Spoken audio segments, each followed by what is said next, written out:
মা আজকে তোমাদের একটা সহজ পদ্ধতিতে খিচুড়ি রান্না করে দেখাবে। আগে থেকে ভিজানো চাল আজ আমরা খিচুড়ি বানাবো। আগে থেকেই কেটে রাখা আলু, টমাটো,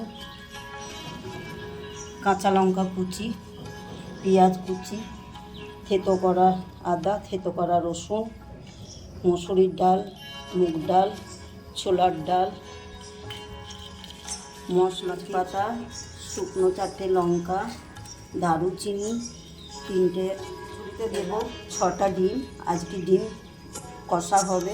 ডিমের মশলা পেঁয়াজ, কাঁচা লঙ্কা, টমাটো। আর এটা কলা ভাজা হবে, কলা ভাজা ডিম দিয়ে ভাজা। এটা খিচুড়ির মশলা, এটা সিক্রেট সব কিছু দিয়ে মশলা করা। এটাও হলুদ গুঁড়ো, লঙ্কা গুঁড়ো, লবণ।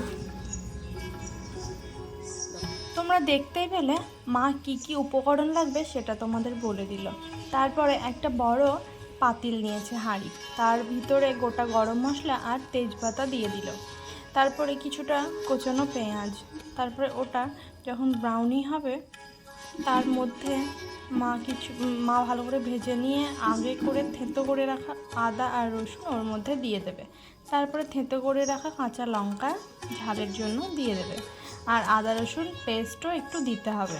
তারপরে মশলাটা ভালো করে কষে নিয়ে ওতে হলুদ গুঁড়ো, লঙ্কা গুঁড়ো, মাই সিক্রেট মশলা আর লবণ স্বাদ মতো দিয়ে দিতে হবে।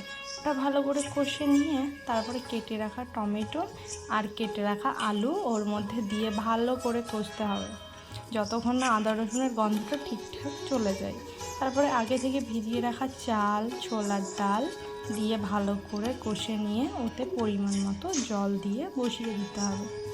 তারপরে ওটা যখন ফুটে উঠবে আগে থেকে ভিজিয়ে রাখা মসুর ডাল ও মুগ ডাল ওর ভিতরে দিয়ে দিতে হবে। আগে থেকে মসুর ডাল আর মুগ ডালটা দেয়নি কারণ গলে যাবে এই জন্য। তারপরে খিচুড়িটা যখন হয়ে যাবে একটু পেঁয়াজ বেরেস্তা করে তেলের সঙ্গে ওটা ঢেলে দিতে হবে খিচুড়ির উপরে। তারপরে একটু ঘি দিয়ে ব্যাস ওটা নামিয়ে নিতে হবে। সবাইকে অনুরোধ রইল এইভাবে একবার বানিয়ে খাওয়ার জন্য। খুবই সুস্বাদু হয়েছিল, খুবই টেস্টি হয়েছিল খেতে। আমরা খিচুড়ির সঙ্গে খাওয়ার জন্য ডিমের কারি নিয়েছিলাম আর একটা কলার চপ ছিল।